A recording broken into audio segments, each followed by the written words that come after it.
ایسے بھی خوش نصیب ہیں جنہیں نبوت نے اپنی زبان مبارک سے نام لے کر جنتی ہونے کی بشارت دی ہے، جیسا کہ اشرا مبشرہ صحابہ کرام۔ لیکن سیدنا ابو بکر صدیق رضی اللہ عنہ ان خوش نصیب افراد میں سے ہیں جن کو نہ صرف حضرت محمد صلی اللہ علیہ وسلم نے جنتی ہونے کی بشارت دی، بلکہ اس کے ساتھ ساتھ جنت میں اپنا رفیق ہونے کی بھی اللہ تعالیٰ سے درخواست کرتے ہیں۔ جیسے کہ حدیث شریف میں آتا ہے کہ حضرت انس بن مالک رضی اللہ عنہ سے روایت ہے کہ آپ صلی اللہ علیہ وسلم نے ایک مرتبہ اپنے ہاتھ کو اٹھایا اور فرمایا، اے اللہ، ابو بکر کو قیامت کے دن میرے ساتھ درجہ عطا فرما۔ تو اللہ تعالیٰ کی طرف سے وحی کی گئی کہ ہم نے آپ کی دعا کو قبول کر لیا ہے۔ اس ارشاد مبارک سے معلوم ہوتا ہے کہ حضرت ابو بکر صدیق رضی اللہ عنہ جنت میں حضرت محمد صلی اللہ علیہ وسلم کے رفیق ہوں گے، کیونکہ اس کی نہ صرف آپ صلی اللہ علیہ وسلم نے دعا مانگی بلکہ اللہ تعالیٰ نے آپ صلی اللہ علیہ وسلم کی یہ مبارک دعا قبول بھی کر لی۔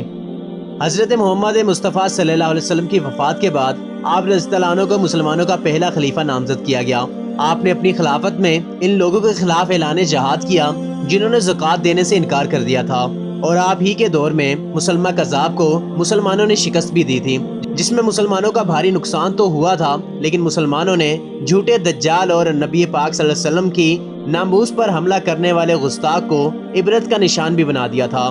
آپ رضی اللہ عنہ کی خاصیت یہ تھی کہ آپ نے حضرت محمد مصطفیٰ صلی اللہ علیہ وسلم کی بتائے ہوئے تمام باتوں پر عمل کیا، اور آپ کی کمٹمنٹ اور محبت کا لیول یہ تھا کہ حضرت محمد مصطفیٰ صلی اللہ علیہ وسلم نے جو فرما دیا آپ اس پر ویسے ہی عمل فرمایا کرتے تھے۔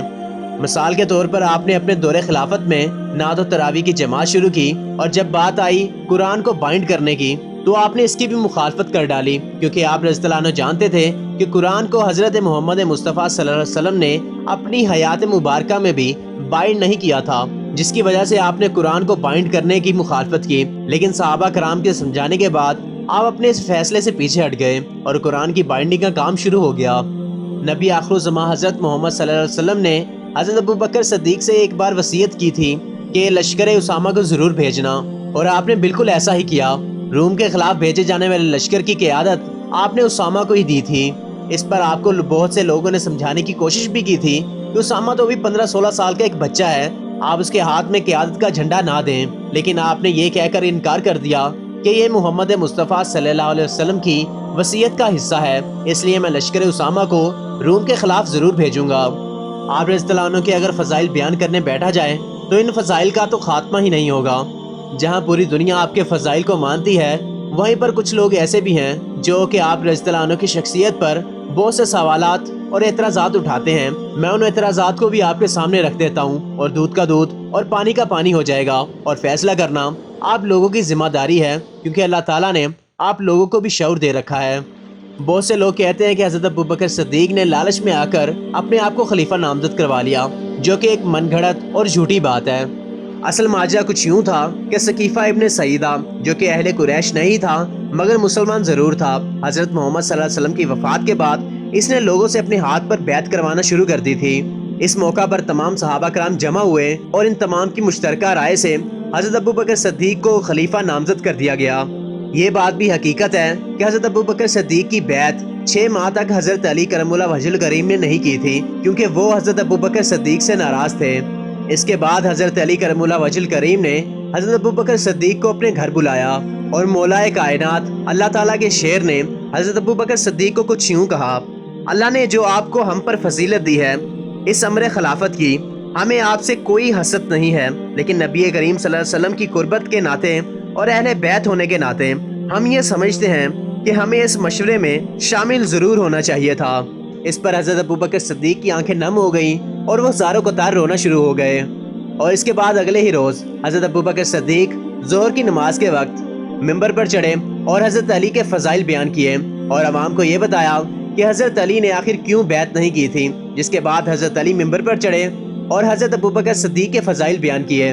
اور اپنی بیعت نہ کرنے کی وجہ بتائی۔ صحیح بخاری میں حدیث ہے، حضرت ابو بکر صدیق رضی اللہ عنہ نے فرمایا، مجھے نبی کے گھر والے اپنے گھر والوں سے بھی زیادہ عزیز ہیں۔ اس کے علاوہ ایک اور موقع پر ایک حدیث ملتی ہے جس کا ترجمہ کچھ یوں ہے، حضرت ابو بکر صدیق رضی اللہ عنہ نے فرمایا، محمد صلی اللہ علیہ وسلم کی قربت کو اہل بیت کی قربت میں تلاش کرو۔ ان تمام واقعات سے ہمیں یہ پتہ چلتا ہے کہ صحابہ کرام میں آپس میں کوئی چپکلش نہیں تھی اور یہ سارے ایک دوسرے سے محبت کرتے تھے۔ اسی لیے ہمیں بھی اہل بیت یا صحابہ کے نام پر لڑنا نہیں چاہیے، بلکہ انہوں نے جو اپنی زندگیوں میں کیا ان کے نقشے قدم پر چلنا چاہیے۔ ویڈیو کے آخر میں آپ کو ایک اور حدیث بتانا چاہتا ہوں جو کہ میرے خیال سے اس تمام لڑائی کو ختم کر دے گی۔ صحیح بخاری میں آتا ہے کہ ایک عورت حضرت محمد مصطفیٰ صلی اللہ علیہ وسلم کے پاس آئی اور آپ صلی اللہ علیہ وسلم سے فرمایا کہ اگر میں آؤں اور آپ کو نہ پاؤں تو پھر میں کیا کروں؟ اس پر حضرت محمد صلی اللہ علیہ وسلم نے اس کو فرمایا کہ اگر میں نہ ہوں تو ابو بکر کے پاس چلی جانا۔ صحیح بخاری میں یہ حدیث موجود ہے اور آپ اس کو تلاش بھی کر سکتے ہیں۔ اگر یہ حدیث آج کے مسلمانوں کو پتہ ہے تو کیا یہ حدیث اللہ کے شیر اور مولا کائنات حضرت علی کرم اللہ وجہ الکریم کو نہیں پتہ ہوگی؟ اور میں اشارہ کس طرف کر رہا ہوں میرے خیال سے آپ ضرور سمجھ گئے ہوں گے۔ ویڈیو کا اختتام اسی دعا سے کروں گا کہ اللہ تعالیٰ مسلمانوں کو شیطان کے شر اور دجال کے فتنے سے محفوظ فرمائے اور ہمارا خاتمہ ایمان پر فرمائے، اور ہمیں اہل بیت، صحابہ کرام اور نبی آخر الزماں حضرت محمد صلی اللہ علیہ وسلم کے بتائے ہوئے رستے پر چلنے کی توفیق عطا کرے، آمین۔ اب آپ سے ملاقات ہوگی انشاءاللہ تعالیٰ اگلی ویڈیو میں۔ تب تک اپنا اور اپنے پیاروں کا خیال ضرور رکھیے گا، اپنی دعاؤں میں بھی ہمیں یاد کریے گا۔ اگر آپ اس چینل پر نئے ہیں تو چینل کو سبسکرائب کر لیں اور بیل آئیکن کو بھی ضرور پریس کر لیجیے گا تاکہ ہر نئے آنے والی ویڈیو کا نوٹیفیکیشن آپ تک بر وقت پہنچ جائے اور آپ ہماری کسی بھی ویڈیو سے محروم نہ رہ جائیں۔ آپ ہماری حوصلہ افزائی کے لیے اس ویڈیو کو لائک ضرور کر دیجیے گا۔ اللہ نگہبان۔